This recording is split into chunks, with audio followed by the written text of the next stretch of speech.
From the Ticats Audio Network, this is Tiger Cats Game Day with Courtney Stephen and Simoni Lawrence.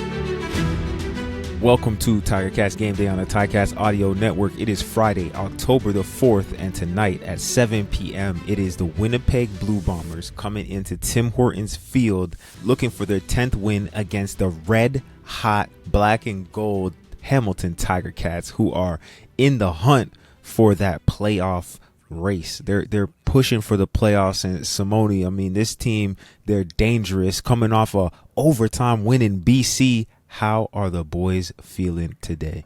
They feeling confident. Courtney, you know, wins like that on the road is absolutely important for the team and the team bonding.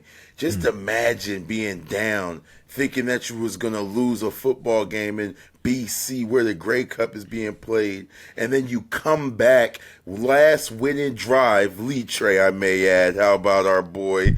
Game-winning touchdown. Okay, dropping 6. I didn't even know they had 6-pointers on the basketball court. Wrong field, of course. But nah, man, that was an important win for the team to come back and win. The boys are feeling confident. Much needed win, too, because we didn't get any help last week. Both teams that we needed to win, needed to lose, ended up winning. But we won, too, so we still control our own destiny. But the boys should be feeling amazing right now. And it's really all about controlling the controllable factors. You love sports for times of the year like this because still anything could happen, and that's why they kick the ball off. That's why they play the game. No one's destiny is written in stone. It's all there for the taking, and anything's within reach right now. So it's going to be, for all intents and purposes, to this point, this is the biggest game of the season. And so if you're coming down to Tim Hortons Field today, not only are you going to get to see the legends of past at the Wall of Honor game, you're going to get to see some people have chances to make legendary performances, because these types of games with the high stakes is really when people make their hay. Who are you looking to break out in this game? I love a Tim White to break out in this type of game. I love Bo Levi to continue to be himself. We need James Butler to have a dominant running game with Bell hurt this week. We need James Butler to step up and be an all-star James Butler. We need a lot out of him this week. So we need James Butler, Bo Levi to keep being Bo Levi. We need Tim White to have another coming out party, because the thing about Tim White is he gets triple teamed. There's somebody over top of him at all time. There's somebody on the side of him all time. And with Bridges down this week and Patman coming in, they're definitely going to make sure Tim doesn't try to catch the ball. So we need Tim to find a way to have a great game. I'm sure they got some things schemed up to get the ball in Tim White's hand, because when Tim White has great games, the Hamilton Tiger Cats tend to have great games. So with Bridges out, we got Patman in. We were high on Patman earlier in this year. He's been on the team practicing. We need a lot out of Patman this week, man. We need a lot out of him. Definitely. The receiving core is going to be big. Last game, there was a few guys who stood up and made plays. It was almost a rotation of making plays, especially in that second half. Tim White finished the game, like you mentioned. He had 7 receptions, and Keandre Smith had 8 receptions. Those two, by far and away, were the leaders in the receiving core. Desmond Patman stepping in for Shurhan's Shamar Bridges, who was really a go-to receiver on second down all season long, was on pace to break a rookie receiving record. So his presence will be missed. But what's Desmond Patman's skill set? What kind of receiver is he for those who aren't as familiar with his game? What does he bring to the table? So Patman, he's a big body receiver. He's like Bridges, but not as smooth as Bridges in route running. But he has a little more body than Bridges as far as like target wise, what Bo loves to throw to. So he has a lot more target wise and jump balls. I can see Patman getting those possession catches. I can see Patman getting those. He's a good receiver. Bridges is definitely going to be missed, but at the end of the day, it's playoff time. So the best players that are available are on the field, and they got to perform to the highest level. But the great thing about this week is Brandon O'Leary Orange. He's due for a big game, especially against his former team. Cool thing about Brandon O'Leary Orange, he plays really well against Winnipeg. Like, he wakes up for Winnipeg. Why does he wake up for Winnipeg? Because that's where he was. That's his former team. I know all week he got to keep it gangster and PG. Like, oh, I loved it there. They're tough. But look, at the end of the day, whenever you leave somewhere, you want to let them know, hey, I shouldn't have been the one leaving anywhere. Y'all should have did everything in your power to get me. So I can expect a big game from our Canadian receivers, Keandre to double back and Brandon O'Leary Orange to double back for sure. Because once they get in groove, that's going to open up a Tim White and take the top off. Yeah, and also Tyler Ternowski in that mix. Tyler had 2 receptions last week, one for a key first down. Receptions. Yes, absolutely. And it's often the timing of the plays that make them even bigger. And then Brendan O'Leary Orange, he had a touchdown catch, one of his 2 receptions. So he's a guy who's looking to continue to make big plays, also a bigger target, which is one of the transitions we've seen from the Ticats over years past.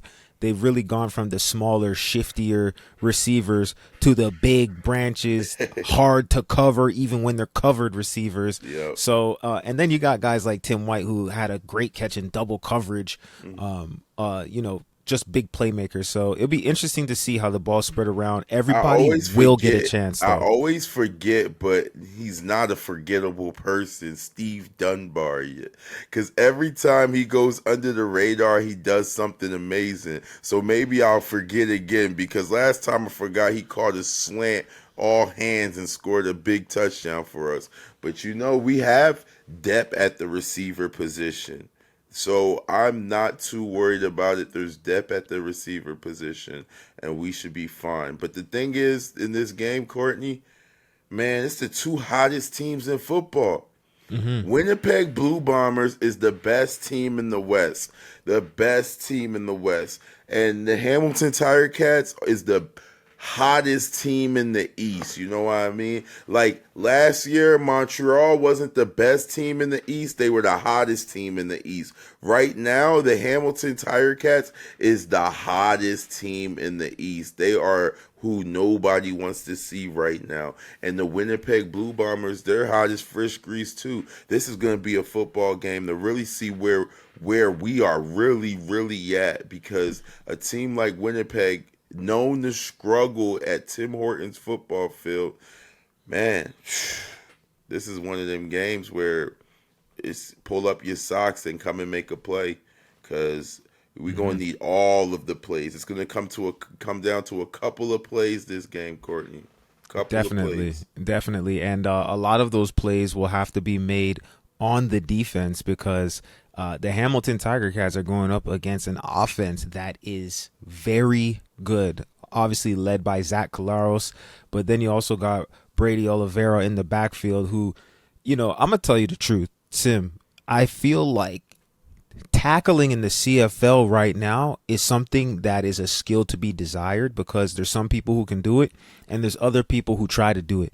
And it's if you wake up in the morning and when you're brushing your teeth, you look yourself in the mirror and you say, I'm going to bring my attitude to the game, you have a chance. But if you don't make your mind up that you're going to go put your body on somebody, Brady Oliveira is going to make it a long day for you. So from that standpoint of just the physicality, I think the Ticats have been doing a great job in the turnover department. They've been doing a great job limiting the explosive plays so far. But talk to me about what they got to do physically in this game because of the style of Winnipeg's offense. They have to not only stop the run, smack the run. We do it. Winnipeg does not go away from the run. It doesn't matter what's going on in the game, down by 10, up by 20, down by 20. They are committed to the running game. And teams like this, you got to make them pay for it. So back in the day, I used to call it tap out, because there was a specific running back at Winnipeg and BC that we would want to make tap out and say, no more, I quit. I don't want to get hit like that anymore. You know what I'm saying, Courtney? So this is one of those games where we need them low leverage flying missiles at Oliveira's legs. I'm talking about quad contusions all over the place. I need 6 helmets on them every single play because we need to stop this running game. Not only stop this running game, we need to smack this running game because these boys are hot as fish grease, and especially with this play action pass to their number 2 slot receiver, Lawler. He's hot right now. He's coming off one of those euphoric games where every single catch that he caught looked like ESPN highlight of the week. So he's confident. So Talbot, our most improved player, Talbot is our most improved player. I said, give him some time. Give him some time. That boy, our most improved player, he's looking good. And look, he's going to even have to be more improved because that's the matchup of the night. Because let's be honest, they're not going to line Lawler up against Jamal Peterson at the one boundary except some certain occasions. They're going to try to get all their money with Lawler at the boundary, slot boundary, finding ways to get him on Talbot and throwing up balls. And they're going to be calling them 50-50 balls. But around here we call them 80-20 our way. So Talbert's going to have a massive game. Yeah, Talbert's definitely stepped his game up through the season. I think things slow down for a DB once they've seen a certain amount of reps because there's only so many different ways. I remember a coach used to tell us all the time, they can only put 6 in the route. At the end of the day, no matter how they get to it, there's going to be some high, some low, some inside, some outside.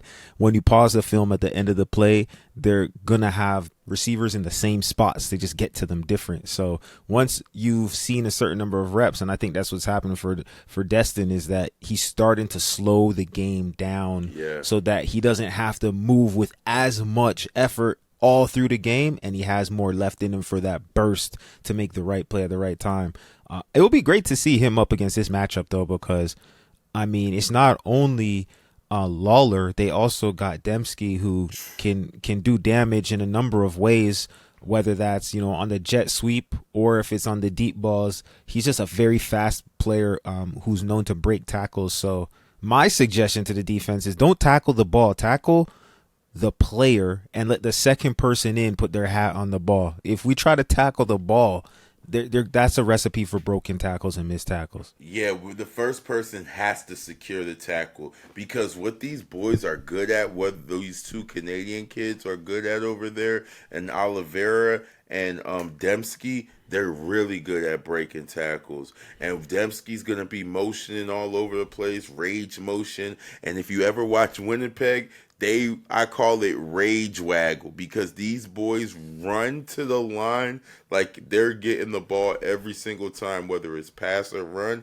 they are taking off. And the thing that sets people up for play action pass because everything looks the same. So what we're going to also need is a big game from our Sam linebacker because that 3 strong, when Dembski is there and them corner balls, we need to protect the corner balls from Dembski from 3 strong because that's what he loves to do. He's going to get the yak yards and stuff, tough yards, but them corner balls is his money. So we got to protect that for sure. No, that's a great call, and I think if the defensive back coach Brandon Isaacs is watching the film like I know he is, we might see a game where Will Sunderland, the field corner, ends up getting 4, 5, 6 tackles because he's sinking back into the deep part of the field to discourage that corner ball from the third receiver in the slot and force Zach Collaros to continue to throw the short out route or the short check down to the running back or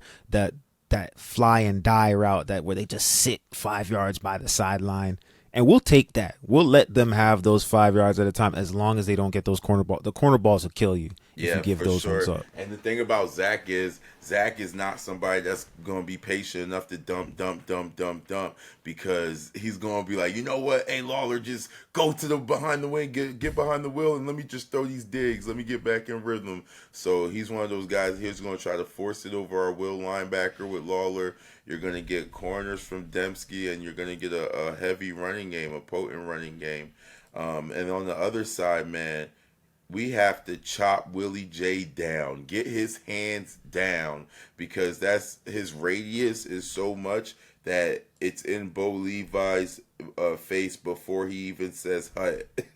The guy's 6'9", we're 6'9", bro, and can move. So we have to get his hands down. So I'm talking about, like, we need to get some 3-step drops where I need these tackles just going and getting low. Get his hands down, let Bo get into some rhythm, because that could be another big problem. Willie J getting his hands on some balls, knocking the ball down, doing what he do.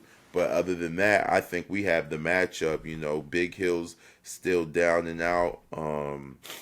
Yeah, that's a defense that but that's still a defense that finds ways to produce. Well, speaking of linebackers, the Canadian draft pick, Ryan Baker, number 36, who was listed as your starting middle linebacker, 7 tackles last game in BC, leading the team.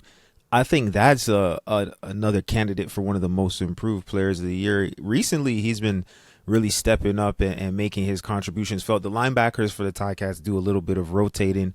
They've got really Wilborn, Kyle Wilson, Baker. They're all getting reps. But, 7 tackles for a middle linebacker who just got drafted out of University of British Columbia. I think that's worthy of Ticats fans. You want to know who to look out for. That's one person that you can circle in your programs and look out for. Number 36, another Canadian talent. So let's talk about the rest of the Canadian talent and also on the special teams. Tyler Ternowski, this is a guy who was injured coming into the season. He's becoming a veteran in the CFL now. Hometown favorite from Delta. I think that's what high school he went to. I don't even got Delta no more. Or something. Right. Boy, he's just a tough kid from Hamilton who really, he's been up, he's been down. And lately, it's tackles on special teams, it's blocks on special teams, and it's clutch second down catches when they need him. What can you say about Tyler Ternowski and his contribution to this team? What can't you say about Tyler Ternowski?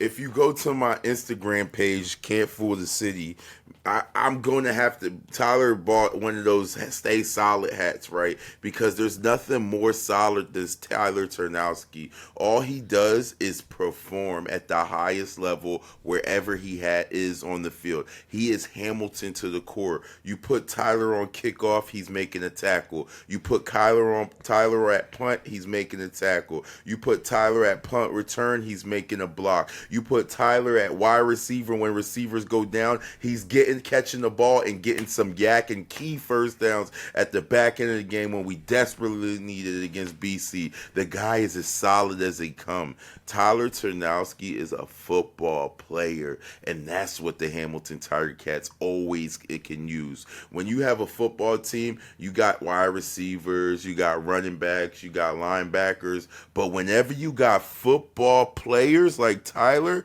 you can't let them guys go nowhere, because they make everybody better. He's listed at wide receiver, but he does everything. He gives me Lee Trey vibes.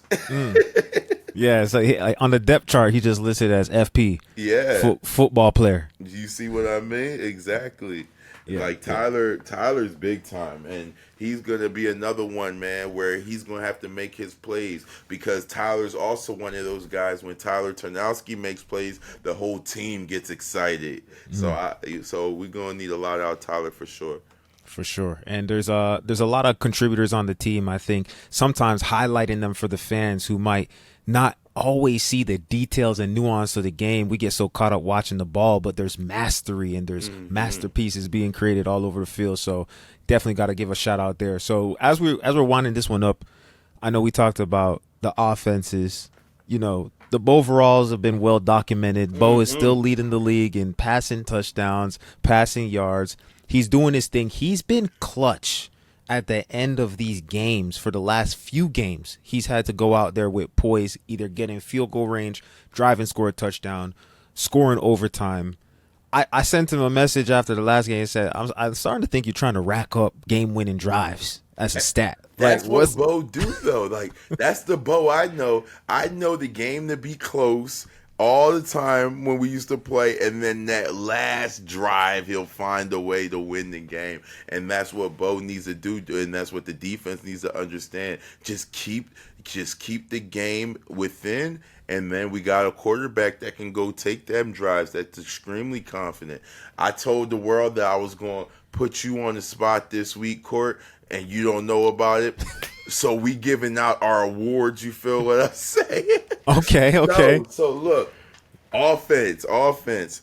Who is the most improved player on offense Throughout this season? You know what? I would say that my most improved player, and not that he started the season slow, but if we're going from 2023 to 2024, I got to give it up to Coulter Woodmansey. Because that offensive line, like, it's not even like this year he came out with big expectations, starting rotation at that guard spot where, you know, in the last couple of years, the offensive line has been all about Brandon Revenberg, and then it was kind of a rotation of tackles. Then you had David Beard come in, add a little bit more of that veteran presence. But Coulter was the young buck on the line, and he really came in to do exactly what he was expected to do and shore up. The running game has been solid. The pass blocking has been solid. And that allows a quarterback to lead the league in passing yards and passing touchdowns. Like, an offensive line is one of those things where if you don't hear about them, they're doing a good job. So I'm going to give a shout out to the boy Coulter Woodmansey. Who would be your most improved player? That's a great pick.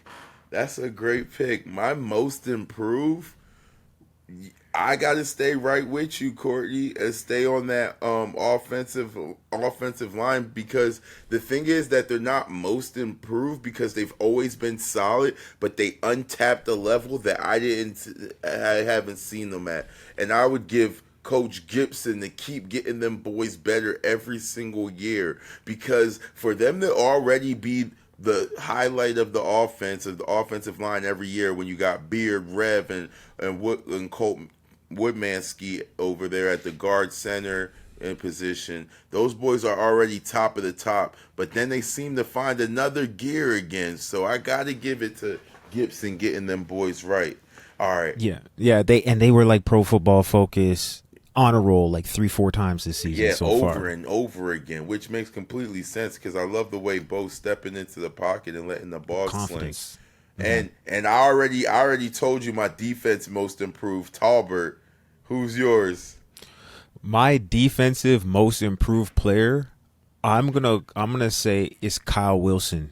Ooh. I think Kyle Wilson at the beginning of the season, like, he's always been a good player. Since he's been jumping in rotation in years past. Mm-hmm. I know he was hurt last season a little bit, so that was disappointing for him. But at the beginning of this year, he was another player on this defense.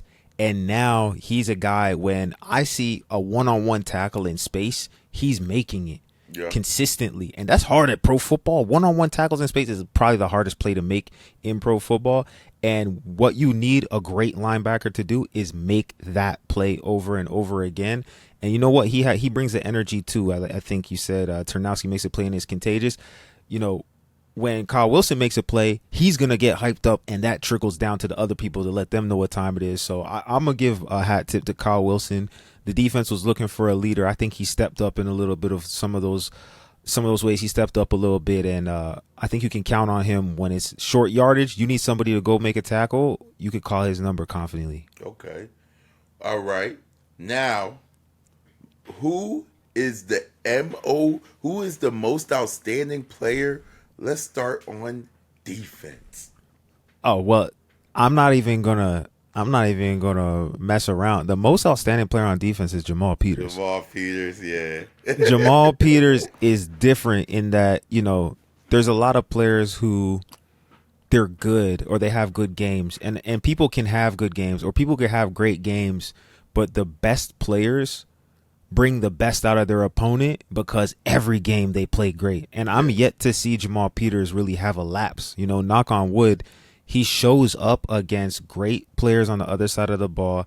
And when we're needing a play, he was the first player to get a pick on the defense. And for a while, when the defense was trying to find his way, he was consistent. When they try to hit him with screens, lull him to sleep, run the ball his way, you can't do that. The guy is all of 6'2", wingspan got to be 6'6", and he tackles like an outside linebacker but covers like a corner. So what are you supposed to do with all that except change the game plan and just go the other way? They haven't had a lot of success going at him. I don't know the statistics, but I can't remember really him giving up too many deep balls this season or touchdowns. So I'm going to say Jamal Peters. There's a reason why the team went and locked him up with a contract extension recently, and I think they're going to need to continue to lean on him if they keep this rolling through this next few games. 100%. Now I don't even gotta say nothing because you smoked it, and I'm gonna go right into the offensive MOP. This or the offensive MOP. Who's the Bo offensive? Levi Mitchell, baby. I seen that boy wearing one of them built different hats all week, bro, and he's actually built different, yo. To go through the adversity, first of all, let's talk about his adversity response. Because at the quarterback position, you have to be tough and have enough, attitude to get through your low spots. Because, the inevitable of playing quarterback or bad things are going to happen. How are you going to bounce back? How are you going to respond? And this guy all season has just been responding. Started off the season hot as fish grease, but we weren't turning them into wins. So then we had to take a seat and then come back in and then say, hey, you got to lead us to the Grey Cup. And that's what he's been doing. He's the MOP, most outstanding player for offense, and it's not close. And I would co-sign that and say the things that's leading to Bo Levi's success is his decision making. Yeah. He's always been willing to make the big plays. He's never been afraid to take the risk and throw it to his guy and let his guy make a chance. Sometimes you see the stat column and it might say he got an interception. It's not necessarily because he threw a bad pass. Like sometimes it bounces off a receiver's hands, or sometimes, whatever may happen, that it was actually a great decision and a great throw. Yeah. But I think now circumstances and just understanding when and where to pick his spots, he's been very good with his decision making over the last half of the season since he got back to the starting role, and that's been a major difference in allowing the offense and the team to stay in these games so he can make those game-winning drives and come back and get the glory. Facts. All right, special teams, it was hard for me. I wanted to give it to Litre, but I got to give it to Lego. Lego, like he's been absolute money. I haven't seen a more trustworthy, consistent guy since freaking 2019 kicker. Can't say his name because he's on the other side, but but yeah, I got to give it the legs for special teams. Yeah, he's been consistently great. Yeah, I like legs. Unsung, but definitely kind of in that same feeling of the O-line where if you don't hear about them, they're doing a great job, is Nick Constantinu, the punter. Yeah. I think that he's limited the amount of explosive returns that opponents have been able to have this year, knock on wood, by hanging the ball up in the air and keeping it out of the middle of the field, which are two things that are not glamorous. Not a lot of people notice them.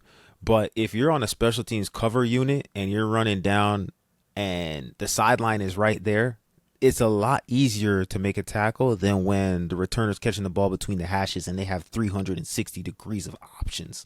Yeah. So Nick has been doing his thing. He's also been a Pro Football Focus honor roll honoree multiple times. So I got to give my shout out to the punter. He's been doing a stand-up job. Okay. Yeah.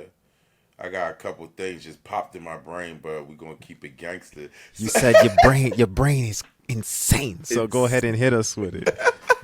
But all right, so the last one, the best new player.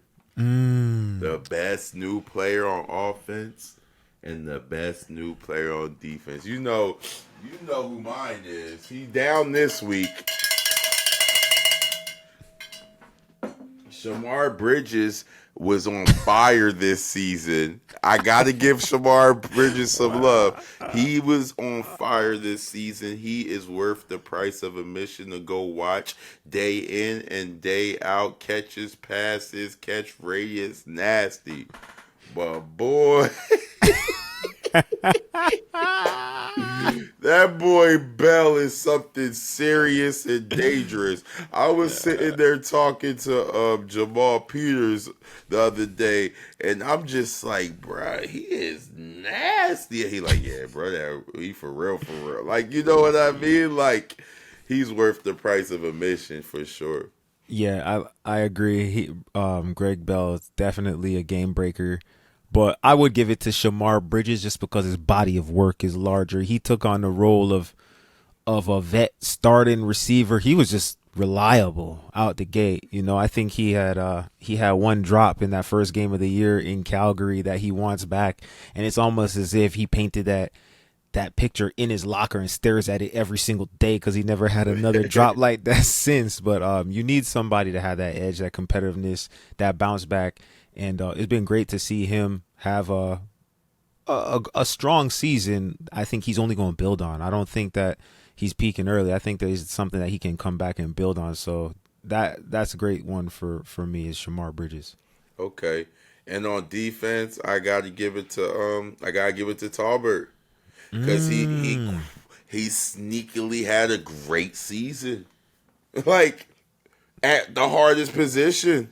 He played multiple positions. It took him a while. First, we had him at Sam because he won that job in camp. And then we moved him over there to the field somewhere.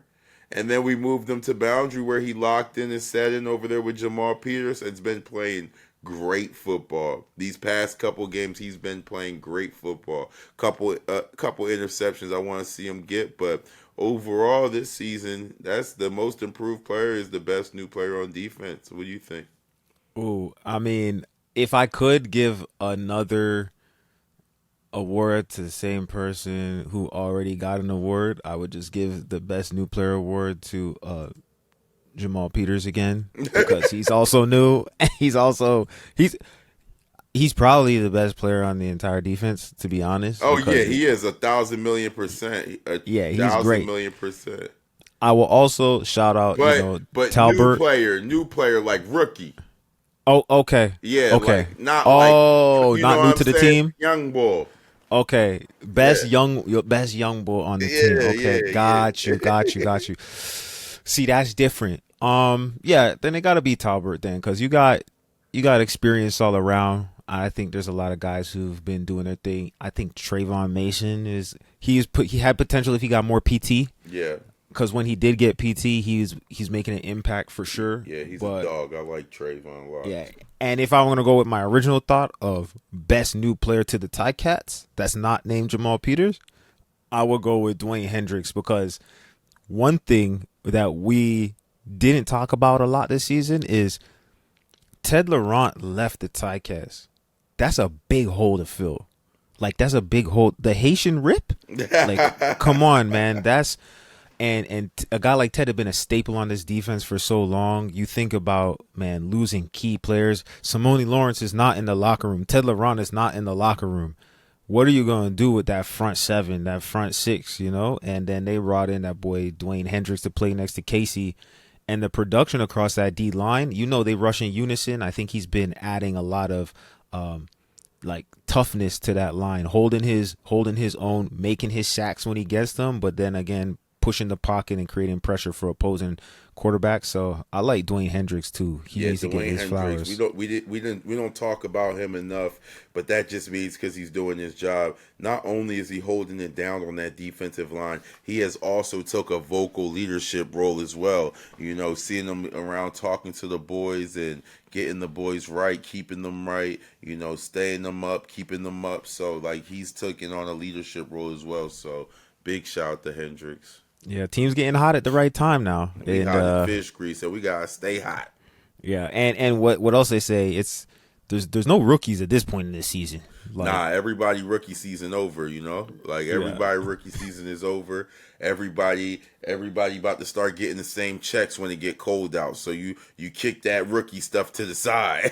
And ain't gonna be no more rookies after you tune into this show. You a vet now because you know exactly how it goes down. You know who to look for, what to look for, and you can talk all that stuff to the people you came to the game with. So look, it's Friday.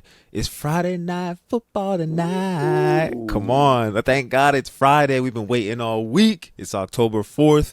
This is the second last home game at the Donut Box, and who better to play against except them Blue Bombers from Winnipeg, two hottest teams in the CFL, the hottest from the West coming to meet the hottest from the East. They don't want it, but they got it. 7 o'clock, Tim Hortons Field. Be there, and if you're not there, make sure you turn down TSN's volume and you put on listen.ticast.ca or ticast.ca/listen and listen to RJ and Luke call the game. Okay. So you can support TSN and you can listen to us at the same time, man, because this is the best place to catch Ticast football and Ticast everything. All right. So for 21, this is 22. His name is Simoni Lawrence.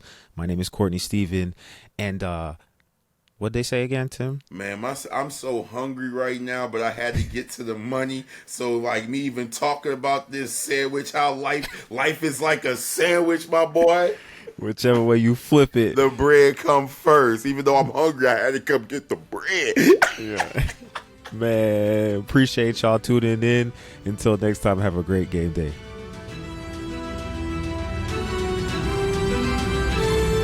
Tiger Cats Game Day with Courtney Steven and Simoni Lawrence. Like, follow, and be game day ready.